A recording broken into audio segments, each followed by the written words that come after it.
welcome to another episode of Tuesdays with Jakey for Tuesday, December 14th.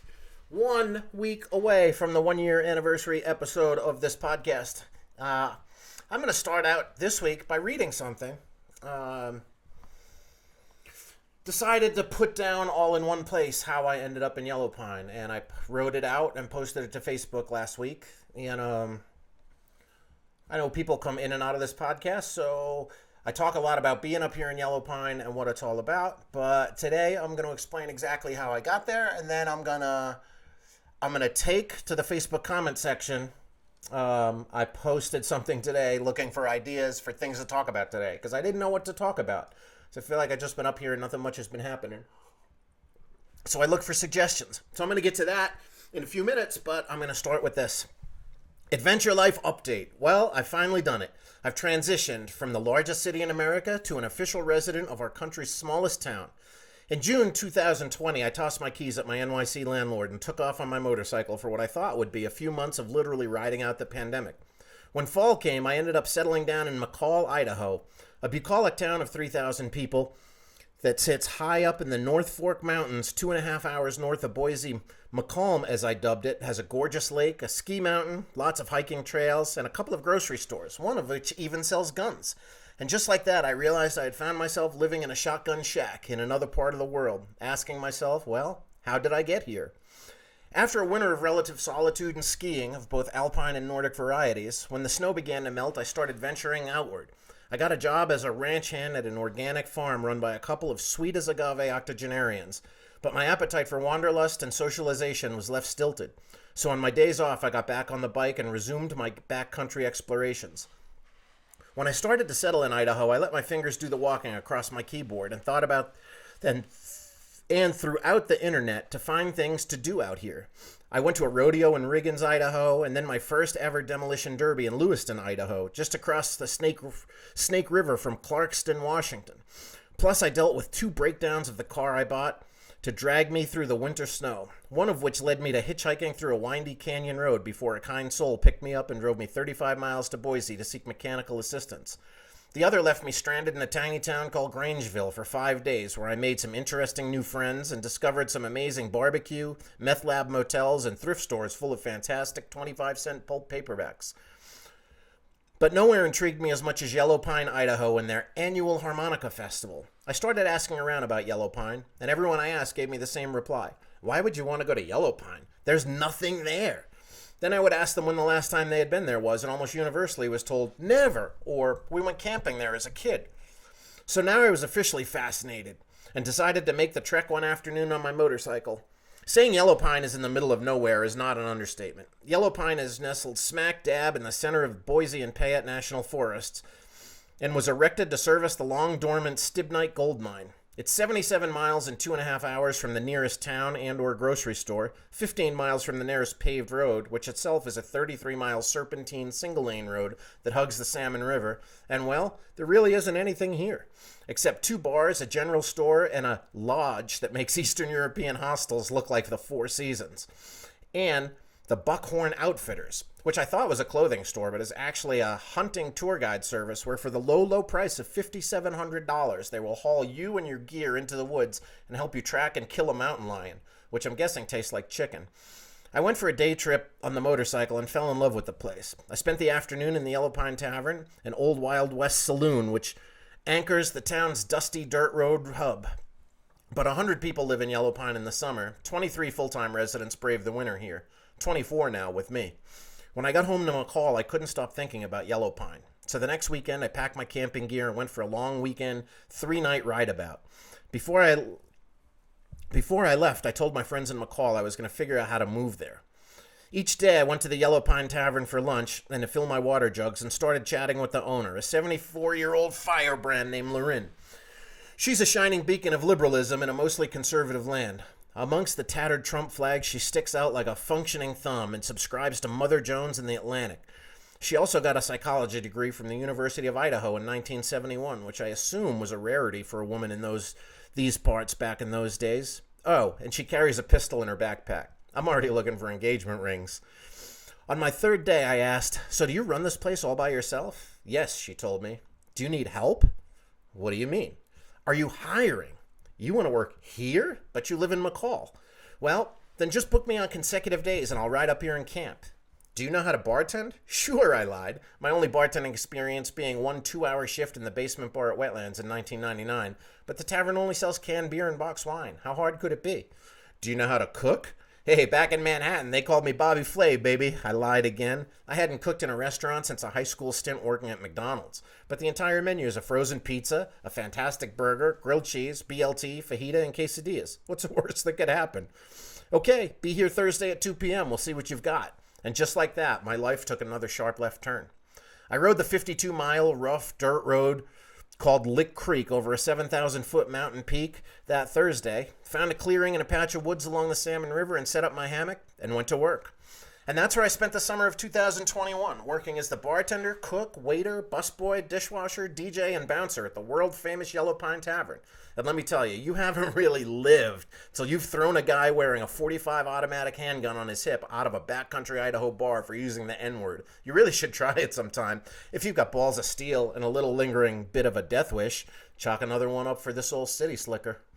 I spent my days bathing in the river and exploring dirt roads on my bike, and most nights sleeping in a hammock under the stars. On the rare occasion it rained, I would crawl into my tent.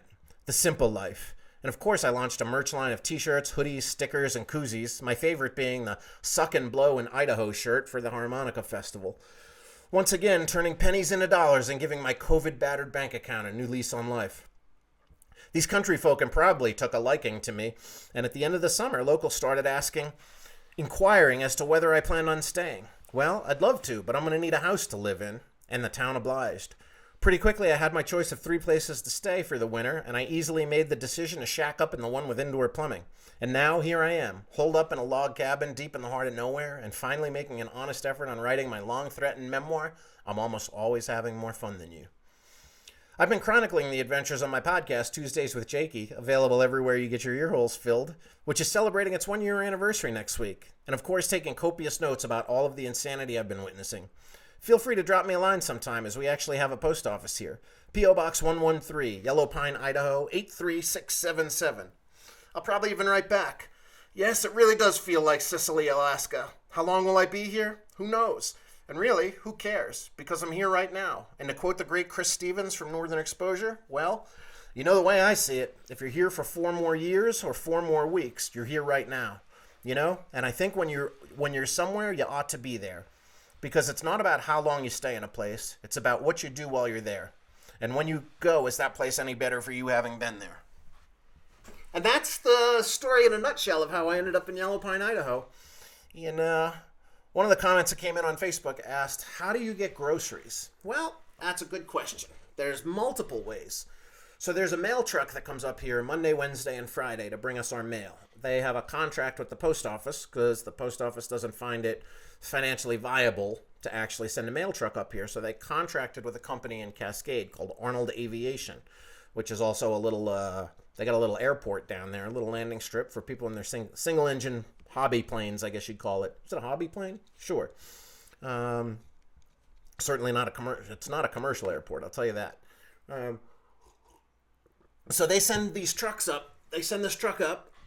Lovely little feller named Taylor drives up every Monday, Wednesday, and Friday and brings us our mail and our packages from UPS and or USPS or FedEx too. And they'll also do grocery shopping for you. There's a grocery store down in Cascade where Arnold Aviation is located called D9, which makes Key Foods. If you're a New York City resident, you know Key Foods is kind of the lousy supermarket that's in all the bad neighborhoods. D9 makes Key Foods look like a Whole Foods. It's pretty shitty. They have almost no produce there, and the stuff they have is wilted and lousy. But you can place an order with them Monday morning. You email your order in, and it'll be here on the Wednesday truck that comes up. And they charge you a 10% service charge for doing the shopping for you, and then they charge you freight of 10 cents a pound to bring it up. So you don't want to be ordering your like kitty litter from there, or else the pound surcharges will probably add up pretty quickly. The other way to get groceries is to have them delivered. I use a produce service called Misfits Market, which sends organic produce at a decent price. And I have that delivered on Thursdays. You can pick the day you want it delivered, and it gets delivered to Arnold Aviation on Thursday, so it ends up in the truck that comes up on Friday. Um, the other way is to drive out, which is not an option all summer. Actually, so we just got 14 inches of snow over the last day and a half up here. And I'm planning on getting out of here around Christmas. Was planning to go out and try to be with some friends on Christmas, and I don't know that that's going to happen because I just ordered chains for my tires. I have nice snow tires, but it's a pretty hilly road that you got to take to get out of here, and everyone's told me I need chains for my tires, so I just ordered some chains. I didn't even know how tire chains worked. I always thought to myself, how do you get the chains around the tires? And then I learned you lay the chains out flat in front of your tires, then drive your car just like a half a rotation of the wheels onto the chains, and then you pick them up from the bottom and chain them above your tires. And they come with little tighteners. I thought that was pretty interesting. I understood the concept of tire chains, but never really understood how you were going to get them onto your car on the side of the road. And I asked around, and now I know. The other way to get groceries, and here comes a shameless plug for Speakeasy Meats, is I got a big package of frozen meat recently from Speakeasy Meats, who is a sponsor of this podcast. You can go to speakeasymeats.com and learn more about all their delicious smoked meat products, in case you're the type of person who likes putting meat in your mouth.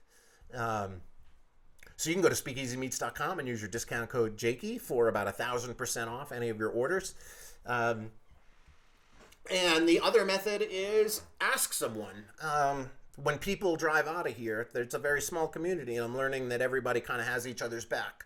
So if someone's planning on leaving and going down to Cascade or McCall or Boise, which are kind of the three nearest towns, Cascade's a real meth town, located between Boise and McCall. So if you're going to drive out of here, there's a hospital in McCall. So a lot of the people here, most of the people here, I'm one of the youngest people here. Most of the people here are in their 60s, 70s, or 80s. So when they need to get out of here for a reason, it's typically a doctor appointment. So they'll kind of check in and ask, does anybody need anything? And there's a guy up here, Mike Amos, a nice fellow who told me last week that he comes up every Friday, and that if I have a grocery order I want to place online at Ridley's, one of the grocery stores in McCall, the one that happens to sell guns, he would happily just pick up my order for me if I order it online and do curbside pickup. So there's many different ways to get food, but the main kind of way is people just have a lot of non-perishables. Canned goods are a big deal up here. I have tons of them. I brought up with me lots of beans, curry paste, rice, that type of stuff, soup, shit like that you can keep in cans. Trader Joe's is fantastic for that. So, and how much food does one person really need? Not a ton. Something interesting happened last night. Speaking of all the snow and being able to get in and out of here, last night was Sunday. Sunday is has always kind of been my day of rest. I try to just relax on Sundays, especially in the fall. I just kind of put football on and not really watch it, just kind of tune it out. And something about the cadence of the announcers makes me feel good, and I think it harkens back to the time I used to spend with my dad, which the only time we really spent one-on-one as a kid was on Sunday afternoons, and I would sit next to him and watch football, and he'd try to explain what was going on. And so that's still that's sort of a leftover, sort of emotional safety blanket, I think. I can watch a whole football game and be like reading a magazine or whatever and literally have no idea when the game ends what happened, who won, even though I looked up for most of the plays. So I don't really care about football, but it's definitely, I think emotional safety blanket is probably the best way to put that. But last night, so I was watching football, and I watched Tom Brady beat the Buffalo Bills in a heartbreaker in overtime. That one I paid attention to. Yeah, so I know what happened at the end. And then after that, I settled into my bed. I crawled into bed at 7:15. And I was going to watch Dexter and Succession and then read and then go to sleep. And I was going to have an early night, and I was so stoked. And somebody came. I heard someone come on my porch, which is not typical. People don't typically just come to my house up here. I heard some footsteps on my porch, and I was like, what the fuck? And then I heard some knocking on my door, and I went out to the door, and it was this guy, Tim, who him and his wife, Jenny, bought the other bar in town, which is called the Corner Bar. And they're pretty new up here. They got here at the beginning of October. Bad time to buy a bar in Yellow Pine, by the way, right as all the summer residents leave. But good time for them to do renovations and remodeling, I guess, and figure out what the fuck they're going to do with their food service. But Tim was knocking on the door, and I opened the door, and I was like, what's up? And he was like, long story short, Lorin fell and hit her head, and she's not well. And Cindy at the tavern asked me to come up and get you because she didn't have your phone number. Which made me realize I probably give people my phone number. So I don't have to come knocking on my fucking door and surprising me. But so I went down to the tavern right away. I just put my clothes on and headed down there. And of course I slipped and fell on the way down because it was cold and some of the ground under the snow had become icy. So I slipped and fell on the way. But thankfully I am very good at falling because I have fallen down lots of times. I don't know. It must be instinctual because, you know, obviously most of the times I've fallen down in my life, I've been drunk. But typically don't managed to hurt myself too badly, and thankfully on this trip I didn't hurt myself, but I did wipe out, and I thought about the irony. How bad would it be if I fucking hurt myself on the way to help Lorin, who had hurt herself? So I got to the tavern, and Lorin was in there with Cindy, who was working. There's some people working up in the mine. They're trying to reopen this mine up here, and they think it'll open like 2025 or something, but they've got all these geologists doing drilling and soil samples and all this kind of stuff. So there's a group of like 4 of them that are going to be up here for like 10 days. And the mine company called Lorin and made a contract with the tavern to feed them breakfast, bagged lunch, and then dinner every night. So Cindy was making them dinner, and I went in there, and Lorin was on the couch, and she was totally wiped out. And she had gone across the street to her own house to put some wood in her wood stove, and then came back out and slipped, and her feet went right out from under her, and she fell and landed on her back and hit her head pretty hard. Thankfully, she didn't really have a bump on her head, which I found odd. And she wasn't bleeding, but she was definitely not herself. So I walked her back over to her house and held on to her and put her in bed and laid her down. And I called a nurse friend who actually lives up here in the summertime. The lovely nurse Ann and her husband Jeff, who's an EMT. And I asked them what to do. And thankfully, I've Googled concussion protocols in the past because I've suffered multiple concussions, which I've gotten into other stories here. Definitely 2 concussions from motorcycle crashes, maybe more. Definitely 2 from fighting. 1 from falling off a roof. Another from falling down the stairs at the Mercury Lounge. And I assume these were all concussions because these are situations where I lost consciousness. Probably had lighter, more milder concussions from other situations, but I kind of knew the answer, but I wanted to get it from a medical professional, and the answer was, is she dizzy? No. Is she nauseous? Yes. Is she throwing up? No. Does she know what day it is, who the president is, where she is, all that kind of stuff? Yeah, she definitely knew all those things. But you're not supposed to let someone with a head injury sleep through the night. In case there is something really bad going on, like brain bleeding or something like that. So you're supposed to wake them up every couple hours. That's what Ann and Jeff suggested. So I stayed there with Lorin at this point.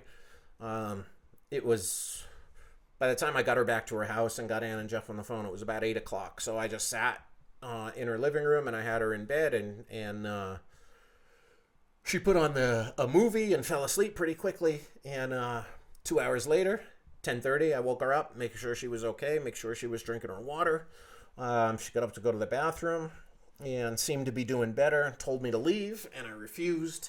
And I was like, you go lay down again, I'm going to stay another 2 hours and make sure you're all right. And then at 12:30 a.m., I checked on her again, and she seemed to be doing real well, and she told me the nausea had gone away, and the headache wasn't too bad.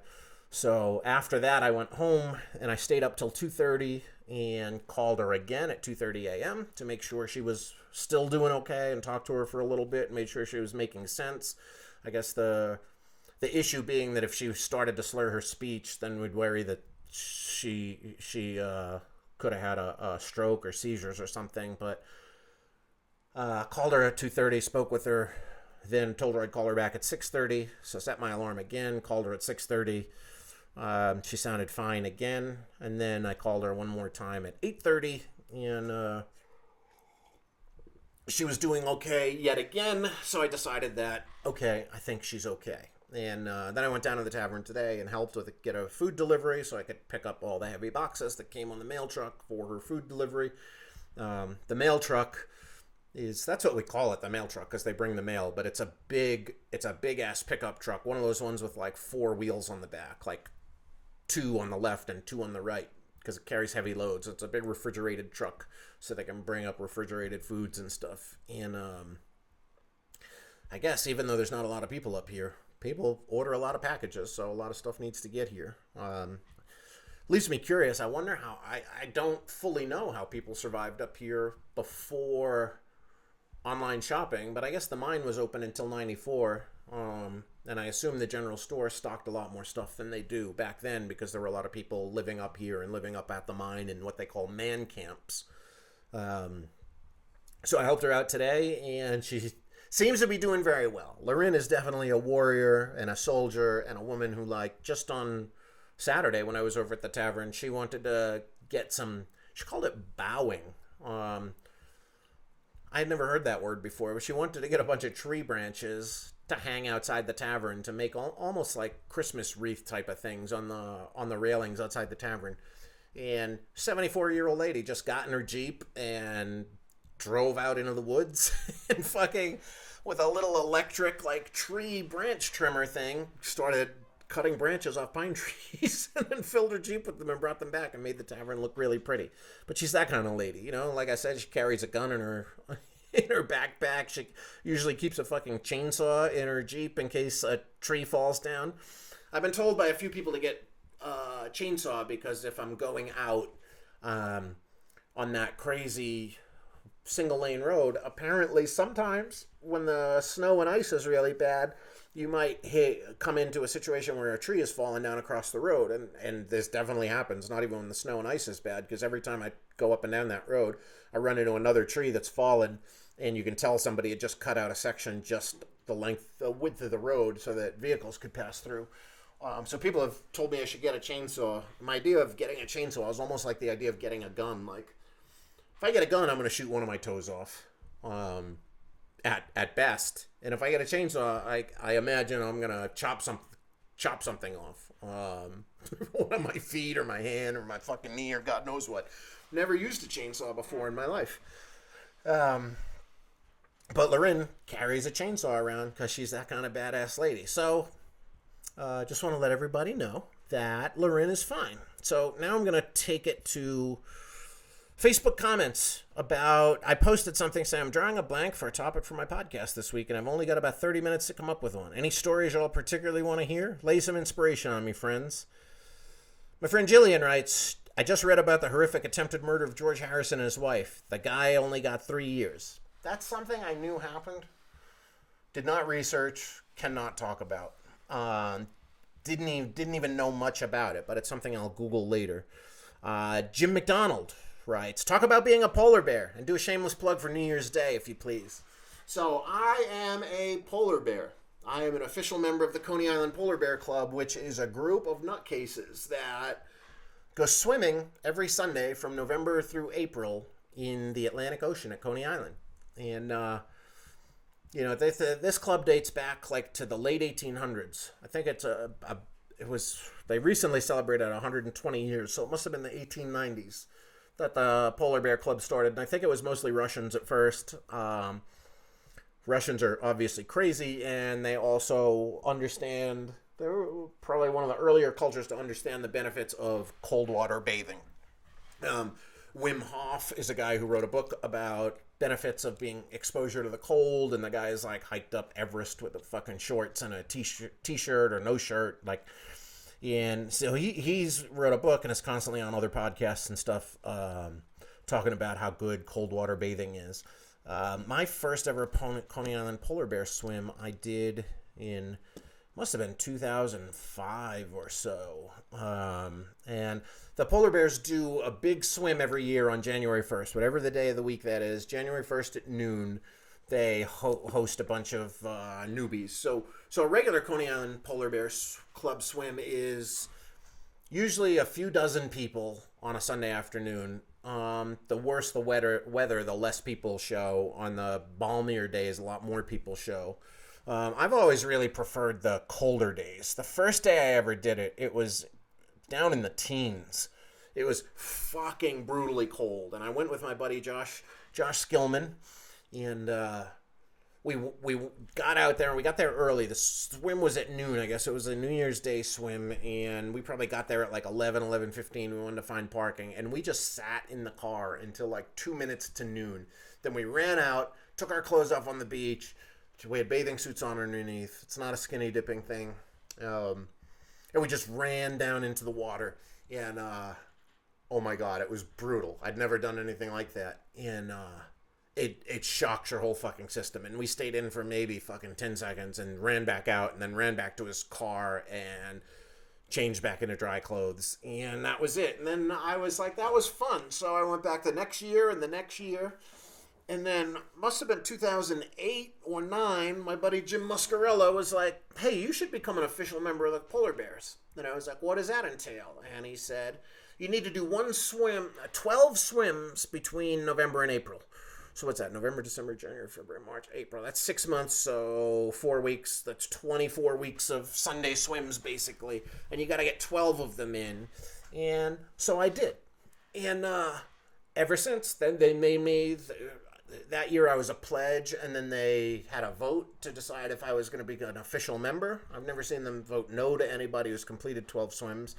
But I got voted in, and ever since then I've been going. I went pretty regularly until 2014 when I moved to London. And then when I moved back from London, I didn't really spend the winters in New York. I spent my winters since then in California. So I didn't do much polar bearing since then. But I've done plenty of it in random spots. Like this one time, I was skiing in Switzerland. I went with my buddy Idris, and we flew into Zurich, and then drove around Lake Geneva, and ended up going through Montreux. And we wanted to stop for lunch in Montreux, and I was like, let's go see the Freddie Mercury statue, which is right down by Lake Geneva.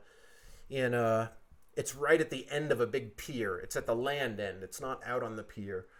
But I just looked at Idris and I was like, dude, I'm gonna jump in this lake. And it was January in Switzerland, so I don't know how fucking cold it was. The lake was not frozen. I don't even know if that lake does freeze. If it did, it would probably be frozen in January, right? But I just stripped down right there on the pier and sprinted down the pier and dove into the water and swam around for a while. There were all these other tourists. I remember a group of Japanese tourists ran over and started taking my picture while I was in the water. They looked very confused. And then I got out, and Idris had a towel for me, and I was like, I got to do that again. So I did it again, and I jumped back in the water. And I've done plenty of, like, mountain lakes. Even I remember especially one in June in Colorado. It had just snowed the day before, and I was staying with a friend. This was summer 2018. We'd gone to see Humphreys McGee at Red Rocks the night before and taken a bunch of acid. And I woke up the next day feeling a little worse for wear. So I was like, where's the nearest lake? And she told me, and I just got on my motorcycle and drove to the lake and jumped in the freezing cold water by myself. And of course, I spent the whole summer bathing in the Salmon River here, and the rivers up here, mountain rivers and mountain streams, are obviously cold, right? Because it's mostly snow runoff at the very highest peaks of the mountains, and I guess where else does water come from? I think it comes from mountain springs that bubble up and then go down the mountain. Yeah, I don't know, but that shit's fucking cold too. I had one friend over the summer who was teasing me because we were talking about what I was doing up here, and she was like, every now and then I would be like, yeah, I fucking woke up at 7 o'clock this morning, wasn't about to jump in a freezing lake, and she was giving me shit. I'm like, oh, you're afraid of a little cold water? And I had to explain to her, I'm not afraid of cold water. But just sometimes you work till 2 a.m. and wake up, sleep in a fucking hammock all night. and sometimes just not excited to jump in cold water at fucking 7:15 a.m. and then have to get dried off and ready for work by 8. Usually I would just wake up in my hammock around 7:15, meditate for 20 minutes, get out of the hammock and go to work and be there for the 8 a.m. breakfast shift. But so that's the story of how I became a Coney Island polar bear. And I guess it sounds crazy, but I really loved the colder it is outside, the more I like it. Like that first day I went and it was freezing cold was brutal because I'd never done it before. But then I learned, if you're ever going to try this, if you want to do a cold water plunge, New Year's Day, they happen all over the country. They call them polar bear plunges. Copped, I assume, from the Coney Island polar bears and for the fact that polar bears like swimming in cold water in the Arctic Sea. But highly recommend doing it. But if you're going to do it, go in there with the mindset that, like, yeah, it's going to be cold, but the worse you expect it to be, the worse it's going to be. And the more you tense up your body when you get in the water, the harder it's going to be to stay in there. But I found that the benefits that I get from it, which is sort of like a mild feeling of euphoria and whole body energy for the next 12 to 36 hours, depending on how long I stay in and a number of other factors, I think. It really like juices up your system. And I talked to a doctor buddy years ago about it, and he was like, well, yeah, your body's kind of going into shock and excreting all sorts of serotonin and dopamine and adrenaline, and just to combat the feeling of, holy fuck, am I dying? Am I going to drown in this freezing water? So you get that natural high that lasts, usually that whole day and into the next, sometimes longer. But the most important thing to do if you're going to do it is go in, dunk your whole body under as quickly as you can, only take your head out, leave your shoulders in, because your body will acclimate to the cold water pretty quickly, and especially if you breathe. You just got to take deep breaths, and every fiber of your being is just going to try to force your body into sort of hyperventilating. But that's just going to make it worse. Just get in there. Oh, it's cold. And then start... real deep breaths, and you probably have the time of your life. Or you might freak the fuck out and never want to do it again and tell me I'm crazy. But you'll have tried something you never tried before, right? And I think that's the important thing. Speaking of, I'm going to pull up a little quote from... I lost it. I posted a quote on Instagram yesterday that I found somewhere that was about... It was about basically like living life and just I wish I could find it. But it was a quote about like life is for the living and do something that's going to get you out of your comfort zone. Stuff I talked about here on the podcast plenty of times. The quote doesn't really matter because the idea is like life is for living, right? We don't know how long we're going to be around, especially in times like this with COVID going on and people getting sick and dying. When you die and you're on your deathbed, like, think about if you're going to regret a decision you're making now. And basically, are you going to regret a decision of not doing something? I regret very few things that I've done. I've done some things that I wish I hadn't, but I wouldn't really qualify the situations as regret because most of the stupid things I've done I've learned from. But I'm more going to regret, I would assume, not doing things. Well, I don't even know how true that is because I almost never say no.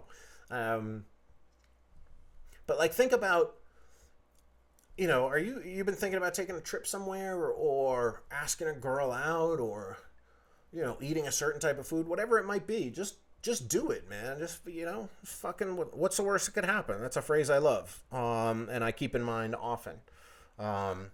And oftentimes what the worst could happen is obviously death, right? Or you're going to get really injured. And then you just have to weigh those risks. There's certainly plenty of times I've been on a motorcycle and thought, what's the worst could happen? Well, obviously I could drive off a cliff trying this mountainside windy dirt road or something. But you just got to trust yourself, and you got to, like Clint Eastwood said in Magnum Force, a man has got to know his limitations. You got to know them, and you got to respect them, but you can't be afraid of them. You also got to go over the line sometimes. Hunter S. Thompson had a quote that said, something about it, like the only people who actually know where the line is are the people who've gone across it. And I've certainly gone across the line plenty of times and almost died because of it in my search for adventure. But I don't regret those situations. You know, would I feel differently had I died? Probably. Well, who knows? Because what am I going to feel? But yeah, go swim in the Arctic Ocean is what I'm saying, or the frigid waters. There's been plenty of shit and wellness websites for the past 10, 15 years about how good cold water is and how beneficial it is to the system. So I'd say go for it. Dave Stein asks, discuss the most interesting ways your name has been misspelled. You probably get a few shows out of that one alone. I love Dave Stein, but I don't know that that's interesting. My name has been misspelled a million different ways, but none that have ever given me really a chuckle beyond just like, they can't spell my name. I could barely spell it, but Snuffleupagus is how it ends up a lot. And for whatever reason, people tend to confuse the Z, which is the second letter of my last name. Sufnarowski is S-Z-U. People tend to confuse that Z for an N. And that's where the Snuffleupagus bullshit comes from. But there's no N at the beginning of my name, so that one's always been a little curious to me. John Hammer says, haven't you had some fun adventures in Japan? Oh, yes, I have. I've been to Japan 3 times, and each of them was insane in their own way. I think I've talked about that on here before, but that could be a whole episode. Dave McMahon, the guy who took me to all 4 Grateful Dead shows I've ever been to. I'm talking the real Grateful Dead, original lineup, or the OG lineup. I don't know many people have seen the original lineup of the Grateful Dead because they've changed keyboard players so many times. But when I say the Grateful Dead, it means with Jerry Garcia, right? So Dave McMahon took me to 4 of those shows, and he wrote The Flute Incident at Wetlands with a smiley face sticking its tongue out. I don't even know what the flute incident is. I don't know if he's being serious or not. Sir Cacchetti, Athens Marathon, just so I'll have the memory saved on a podcast. I think I discussed that. I feel like I did a whole episode over the summer about my running and marathons in particular, where I discussed that. But I think I'd do another episode.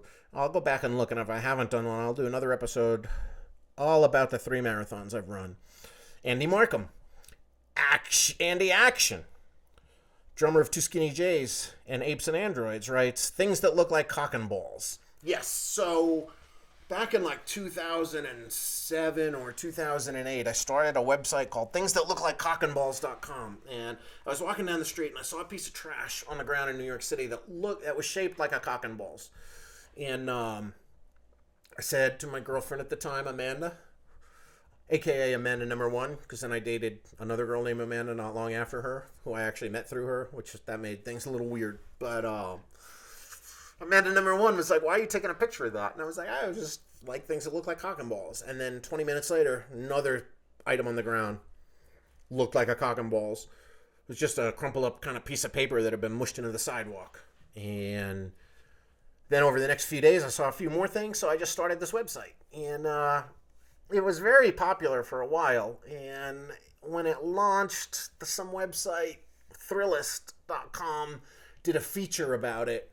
Because their whole thing was they used to do a daily newsletter, and every day they would tell you about something new.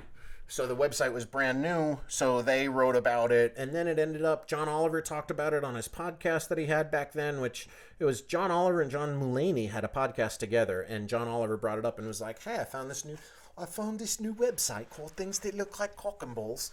And I went back trying to locate that episode like a year or 2 ago, because I thought it would be cool to have that audio of John Oliver talking about my site. But yeah, the site was very popular for quite some time. And then eventually sites like that went out of favor and people started using like Instagrams for things like that. And I forget at what point I stopped running that site, 2012 or 13 probably. And now it doesn't even exist. I stopped paying the hosting fees.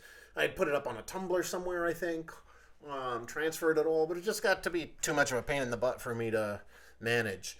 But I still have things that look like cockandballs at gmail.com, and that's where people were supposed to send me submissions. And a lot of people used to send me submissions that just look like a cock, and that's easy to find. hence, like rockets always look like cocks, right? But my whole thing with that website is it had to look like a cock and balls, not a cock without balls or balls without a cock. It had to look like cock and balls. So like all sorts of fucking food pictures and aerial pictures of houses and in topography and stuff like that, and just all these random little things, rock formations. I think there was a famous like chicken nugget that looked a lot like a cock and ball. But yeah, so that was a popular website that I used to get lots of submissions for, and I'd post them, and then I just kind of just lost interest in running that. Katie Locke writes, I am not sure, but have you spoken about what a rock star you were at BB King's? We all loved you. She was a waitress at BB King's, where I started booking shows in probably 2003 or 4. I booked my first shows at BB King's and started to do a lot of shows there. And I started a tribute series there called Tribute Wars, where I would take 3 or 4 tribute bands and try to recreate concerts that you'd never be able to see. Or like create facsimiles of concerts you wouldn't be able to see, like Van Halen, Motley Crue, Poison, and Def Leppard tributes or something, like stuff that you'd only be able to see at a crazy festival. And I started that series, Tribute Wars, and at that time, the whole reason I did that was because I used to peruse the websites of venues all over the Northeast and the whole country, but the Northeast especially, just to see what other venues were booking and like come up with ideas. And like you see a band listed before the sort of massive proliferation of the internet. I would get the Village Voice, the Aquarian Weekly, which is a New Jersey paper, every week, and then whenever I would go to other cities, I would look through their weekly newspapers, and you'd look at ads of clubs. And it just dawned on me one day that like most places would book a tribute band with like a bunch of crummy local acts opening, and I was like, why doesn't someone just book a bunch of big tribute bands to bands that make sense together, And it would do like Soundgarden, Nirvana, Alice in Chains tributes all together in a night, and that was a new thing at that time. And so it took off like gangbusters, and I would bring my old my collection of like vintage rock concert t-shirts, and I got the owner, the waiters and waitresses there, the servers, I guess you would call them, you want to be gender neutral, would have to wear very specific uniforms. But I got the owner to let me have everyone wear these concert tees. And sadly, I ended up letting the waiters and waitresses, the servers, keep the shirts. And I let them like cut the sleeves off and shit. And it added a whole level of fun to the night for those shows. Eventually people started catching on. I remember the guy who owned the Starland Ballroom at the time called me up one day and was like, hey, I want to pick your brain about this Tribute War series you're doing. It seems great. Like, would you like to do it with us down here? And he started asking, like, what kind of bands you think you would work at Starland? And so we had like an hour-long phone call. And I told him, like, he was like, oh, cool, I'll get back to you with dates and you can put a night together and, we'll get you paid as the promoter. And I was like, great. And then like 2 weeks later, he hadn't replied to my calls or emails. And then they produced some event down there called Titans of Tribute. And they just stole my idea. And like, whatever.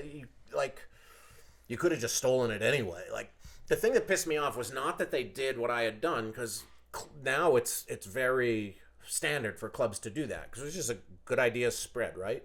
And I'm sure I wasn't the first guy to do it, but when you do something like that in New York and give it a name, and then people start saying Tribute Wars 22, they're like, oh, if there's been 22 of these, they must be successful. So I just thought it was weird. Like, it's a real scumbag move to call the guy doing it and pick my brain about all these different acts. And I remember he was like, what's the good Van Halen tribute? And I told him I was like, oh yeah, Unchained is the only one you want to work with. You don't want to work with this one and that one, and they're bad. Like, I had seen them all by that point, and like I knew who was good and bad, who was going to give you a headache when you were booking them and stuff.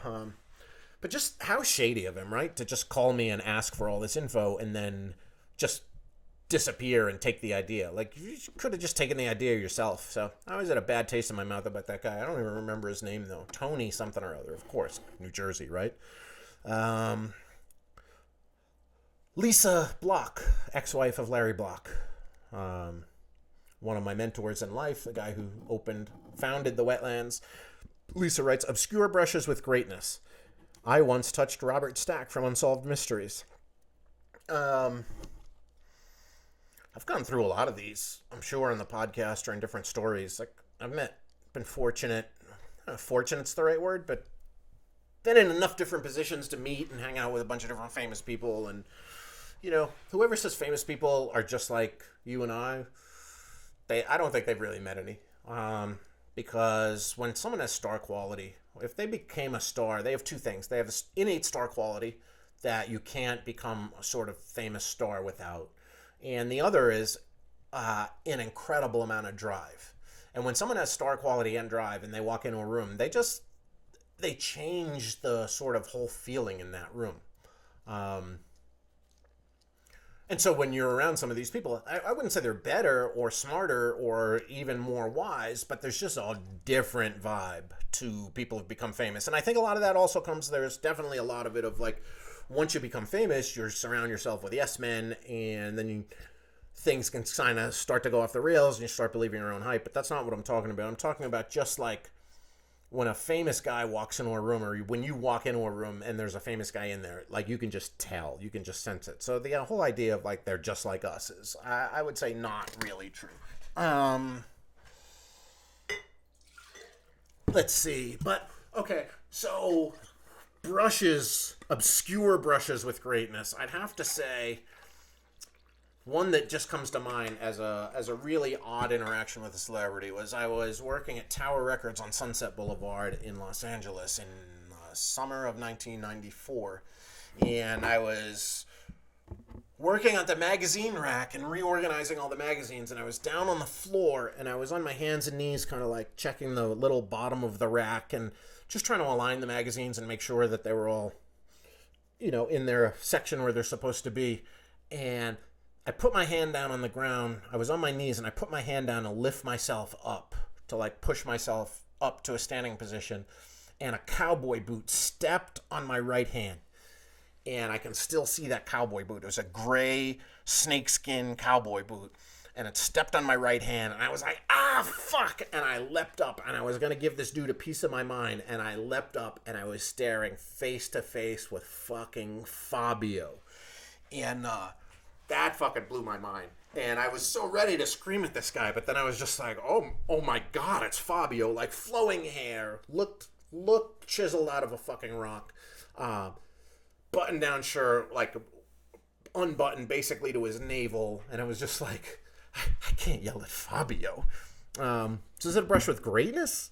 I don't know if greatness is the word, but, like, definitely an interesting dude. And oddly enough, I think he must live right on that little patch of Sunset, and like he must love being seen, because Tower was at Sunset in La Cienega, and I've seen him numerous times in that neighborhood. I saw him at Mel's Drive-In, which is just a few blocks east, and I ran into him a few times at the Equinox Gym on Sunset, which is right across from Mel's, a few times when I was working out there.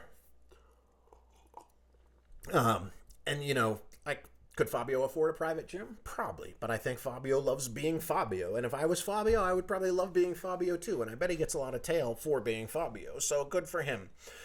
Harris Bambi Ali, my homie from the UK, says, the first time guitar music blew your mind and the winding path it made in your mind and life. Well, that's easy. First guitar music that really fucking set me on fire was Van Halen 1, opening song of the first side, Running with the Devil. I still love that song to death. And I was out shopping with my grandmother one day, and there was a record store in the little shopping center we were at, and I was like, I want to go in the record store, and I never purchased my own music before. And I had recently heard Run DMC's Sucker MC's song for the first time at Roller Kingdom in Tingsboro, Massachusetts. Literally right on the Nashua, New Hampshire border. I think Roller Kingdom was in Tingsboro, but like the far side of the parking lot was in New Hampshire. And I had heard Sucker MCs, and I remember, I'll never forget it. I had heard some other hip hop. I had heard like Jam On It by Nucleus. We had heard Grandmaster Flash, The Message. But Sucker MCs was just that drum beat and run opening. A few years ago, a friend of mine asked me to say some MC rhyme, so I said this rhyme I'm about to say. The rhyme was deaf and it went this way. And I just remember I skated right up to the DJ booth and I was like, what is this? And the guy was like, Run DMC. So I went into the record store with my grandmother and I was like, she was like, you can buy 2 things. And I was like, well, all right. I think she said 1 and I begged her for 2. And I went over to the hip hop section of the cassettes and I got Run DMC's first record. And this must have been 1983. And then I was like, I'm going to get a rock and roll record too. So I started flipping through all the vinyl. And this is back when, like, you could be in a shopping center and your grandmother would leave a 10-year-old and just go to another shop. So I was in there for like an hour and I was like, all right, I have to get Run DMC. And if I'm going to get another record, it's got to be an awesome one.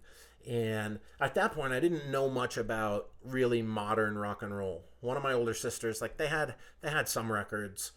They had like the Eagles and Pat Benatar and like nothing that like really blew my mind. Like the Eagles was like, yeah, all right, cool. And remember they had like some Sean Cassidy shit, and we had an Elvis 45 of Hound Dog, and I thought that was pretty cool. But I was flipping through these records, and most of what I knew about current music was just about like all the patches that I would see on like the Tough Kids on there, like the older tough metalhead looking kids. I would see on the school bus or whatever. I'd see their patches and like what people would scribble on like the desks at school and stuff. And I just knew the Van Halen logo, and I came to the Van Halen section and I pulled out Van Halen 1, and on the front of Van Halen 1 there's a picture of all 4 members of the band, and David Lee Roth just looks so cool. And then you flip the record over and he's got these like skin tight leather pants and a button down shirt that's open, showing off his chest hair, and he's doing this like crazy back bend on the back cover. And I was like, that's the record I need. And I looked at the track listing, and track 1 was called Running with the Devil. And I remember I got that home and I put it on the record player in our family room, and I put the needle in the groove, and there's this like descending car horn honking, like, and then into boom, boom, boom, boom, and then that guitar like, and I was like, wow, that fucking blew my mind. And then the lyrics was like, I live my life like there's no tomorrow. Everything I got, I had to steal. At least I don't got to beg and borrow when I get out on the open road. And I was like, I didn't know what that shit meant, but it fucking touched me. And then the chorus, just running with the devil. And I didn't know exactly what the devil was, but I knew my parents didn't like it, and they forced me to go to church. And I just knew that, like, whatever the devil is, that's what I'm down with, because this God thing is boring. And so Harris says, and the winding path it made in your mind and life. Well, it caused me to just chase rock and roll, especially heavy rock and roll, for my entire life up to this day. And I don't know, like, would it have been the same? Like, I had an idea of what Kiss was at that time, and I had heard some Kiss songs, but they were more like cartoons to me, and I don't think I had heard good Kiss songs. But well, that's tough. Like, are there good Kiss songs? There's some. They're okay, but Kiss is more like a boogie rock band, not even like a hard rock band. Detroit Rock City, that's pretty heavy, but like Van Halen, there was something about it. Like that band looked like a gang, and I loved it. All right. Tom Gazda. Logistics of winter in Yellow Pine. How the hell do you got food? I got there. Chalky Tom. Guide to glitter removal. I know why she's asking that. Because the first night we met, she woke up with lots of glitter on her. And said she had a hard time getting it off. I don't know that there is a guide to glitter removal. I just know that for the 5 years I was in tragedy, I was always covered with glitter. And I used to use this very super fine glitter dust that you would get at, I would get it at Ricky's Pharmacy. Ricky's was like not a pharmacy, like a, kind of like a makeup store, makeup and beauty products and stuff. Ricky's Looking Good, Feeling Good, they called it. So you go in there, get nail polish, hair dye, fingernail stuff, all that kind of stuff. And I had found this, like, I'd tried a lot of different glitters, and then I bought this stuff. It was expensive for like a little vial, about the size of a bottle of Rush, those amyl nitrate poppers. Little, like maybe 1 ounce bottle or something, was like $15, but it was pretty fine. But I learned a couple tricks. I would take down my bodysuit, and I would put moisturizing lotion all over my face and my shoulders and my throat and my neck, and then I would put the glitter all over me, and I would rub a little leave-in hair conditioner in my hair and then put the glitter up in my hair, and that would kind of fuse it to my body, because if you try to put it on a really dry body, it would just kind of fall off. Then it would get in the nooks and crannies of your outfits and all over my guitar straps, and like it was just everywhere. And I haven't worn glitter in quite some time, unfortunately. I wonder if maybe the last time I actually like glittered myself up on purpose was that gathering of the Juggalos when I got beat up, which might have led to my beating, probably. Had me looking like a fruitcake. But yeah, there is no guide to glitter removal, unfortunately. They call that another term for glitter that always cracked me up was the herpes of the craft world. Because I guess it would pop back up when you at the most least inopportune moments. Jennifer Schrader, don't you have a 6-foot painting of you? I did. Someone made a massive painting of me once, and she made 2. This girl, I don't even want to say her name, but she made a painting of tragedy and gave it to us as a backdrop, and we used it once at the Brooklyn Bowl and then brought it up to Mass MoCA, which is a venue up in Massachusetts, Western Massachusetts, which is Massachusetts Organization of Contemporary Art, I think. That's what the MoCA is for. Museum of Contemporary Art. Massachusetts Museum of Contemporary Art. It's where Wilco does their festival every summer. I think it's called Solid Steel, their festival. But we were doing a gig up there, and I didn't want anything this woman had given me because I did not like her energy. So I remember like the curator of the museum came up to us after the gig and was like, that's an incredible backdrop that you guys use. That's just gorgeous. It's stunning. I was like, you guys want to have it as part of your collection? And she was like, really? And I was like, yeah, you can just keep it. Someone actually tried to steal my guitar that night too. We had these 3 matching Flying V's in Tragedy, and that night when we finished playing, we were like talking to fans and selling merch and stuff. I saw out of the corner of my eye, I saw my guitar. It was covered with Swarovski crystal. 3 matching V's covered in Swarovski crystals. They're quite expensive. And I saw one of them like go out the front door. Like a guy carried it out the front door, and it didn't register. And I just kind of was like finished saying the middle of the sentence I was in. And then I said something like, did you just see that? Did someone just walk out with one of our guitars? And the other person was like, what? And I just, in like a flash, I just sprinted across the venue and out the door. And these guys were in the parking lot, like just getting into their car, and they were holding my guitar, no case or anything. And I just fucking ran over, and I almost assaulted them, but I screamed at them as I was running, and they just stopped. And I was like, what the fuck do you guys think you were doing? And I don't know what I was thinking, because it was 2 dudes, and like they could have just grabbed the guitar and swung at me. But I think the sight of a guy covered in glitter and white spandex running across the parking lot at them knocked some sense into them, I guess. Metaphorically knocked some sense into them. And I got it back. And then I just told them to go fuck themselves, and they got in their car and drove away. And I walked back into the venue with my guitar. And that was crazy. And the other painting, I don't think that's a painting that she means. So this woman also made a fucking 6-foot tall painting of my dick, which that was definitely weird. And then I threw it away. So I was like, who fucking needs that? Anyway, Jen Chadbourne writes, spatchocking? Spatchocking is always a good one. I don't know what spatchocking means. Spatchcocking? I have no idea. Stephanie May, buying your 50-year-old son his first passport and taking him on adventures. She is referring to Rodney Speed, who I got a passport when he was almost 50 years old and took him to London. First time he had ever left the country. I think I've talked about that before. That's a whole other story. Brad Himilski. I don't know if I'm saying it right. I think I've said it wrong before. These fucking kooky Polish names, they're very hard to say.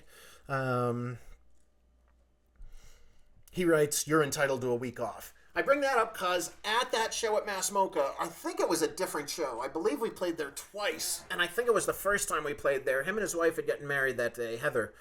And I had recently become an ordained minister and had been posting on Facebook and stuff that like I would be happy to officiate your wedding.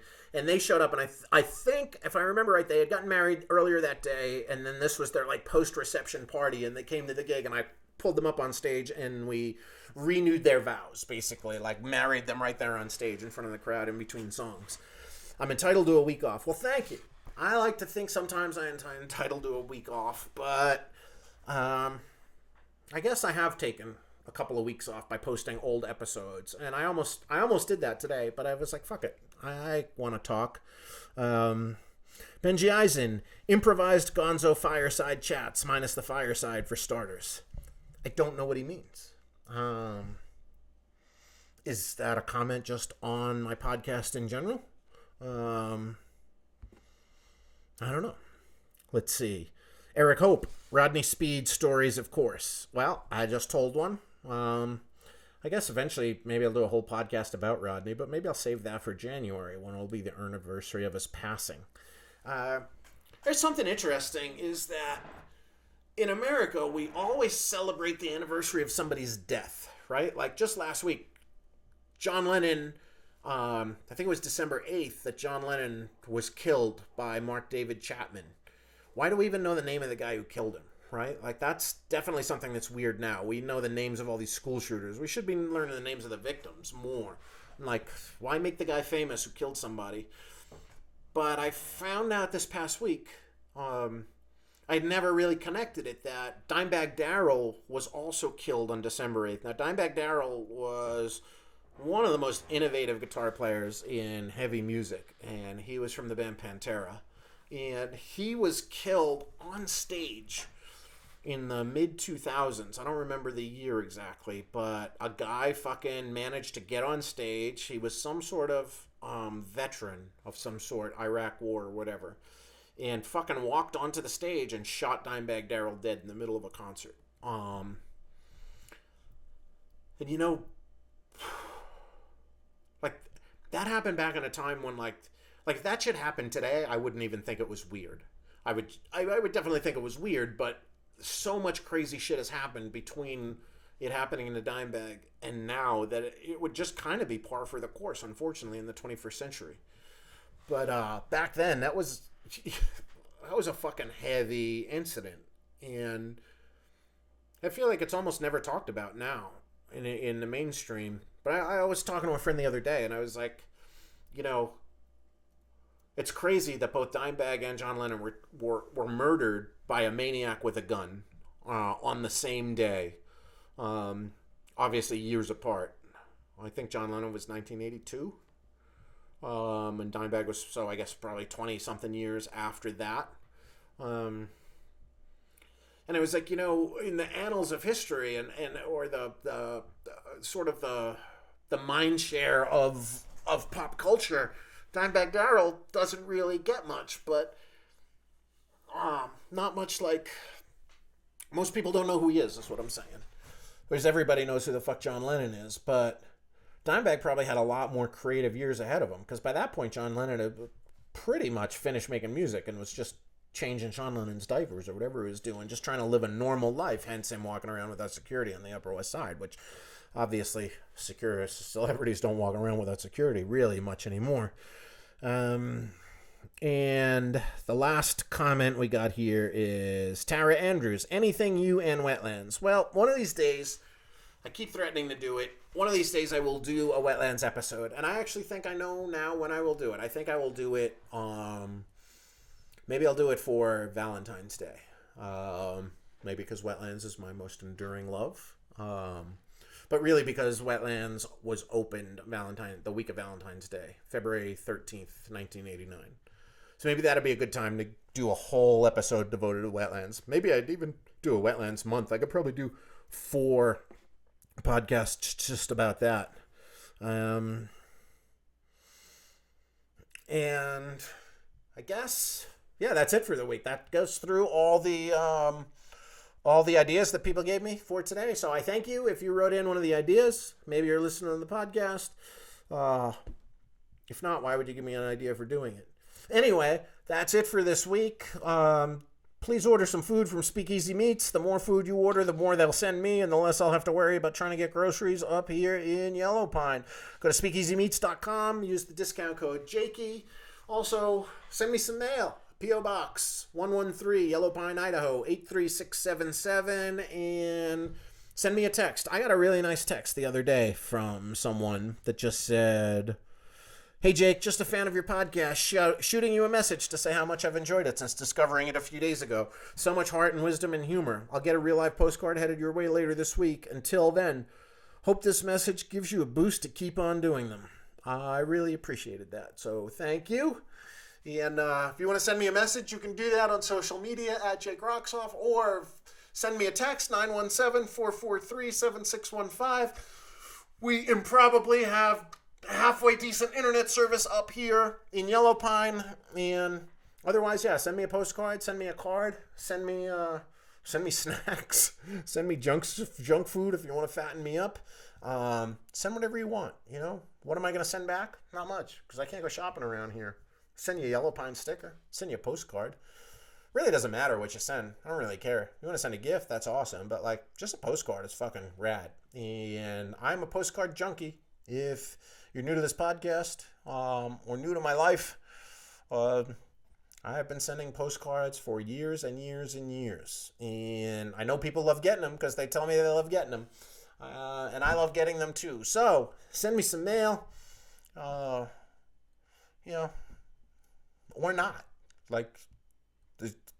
Listen to a podcast shouldn't be a homework assignment, right? But if you want to have a pen pal, I am a willing pen pal, and I will write back. And I'll write back just that one time, but I'll also save your address in my big Notes app address book, that whenever I go travel, I just kind of open that and I scroll through, and whoever I'm in the mood to send a postcard to on that trip gets one. So you might be the lucky recipient of a postcard 2 years from now when you've totally forgotten about me and stopped listening to this podcast. But friendship don't die, you know what I'm saying? The most important thing I could ask you to do, I probably shouldn't feel like homework, but that is, once again, get out of your comfort zone. Because you never know what's going to happen when you get out there on the road, as David Lee Roth sang. And,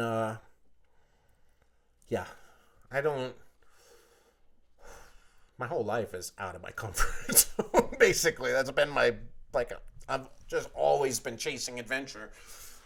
Such to the point that I turned myself into an adventure magnet. And even when I'm not seeking adventure, I find it. When I just want to hang out and sleep in my bed and have an early night and watch a couple of TV shows, they get a knock on my door saying that old Lorin has fallen and banged her head. And then I run and go slip sliding away and fall down myself. And on the way home late last night too, I slipped and fell again. And unfortunately, you gotta really wear these things called yak tracks, which are these rubber things that strap around your shoes that have metal spikes on the bottom. And I didn't put them on last night because I was in such a rush to get down to Lorin and find out what was up with her. But now I will not leave the house again without my yak tracks. Today I wore my snowshoes out and walked to the tavern. It's only about 300 yards away, but I don't want to slip and fall. What's that old joke? How is walking on an icy sidewalk like being a musician? And the answer is, you better C sharp or you'll be flat. And with that, I leave you to do something interesting, exciting with your life. And if I've inspired you to do something outside of your comfort zone, let me know about it, and I'll talk about it here on the podcast. But until then, keep your feet on the ground, keep reaching for the stars, and just do something different. You won't regret it. But if you do, at least you'll have a good story out of it, right? All right, peace, God bless, and inshallah.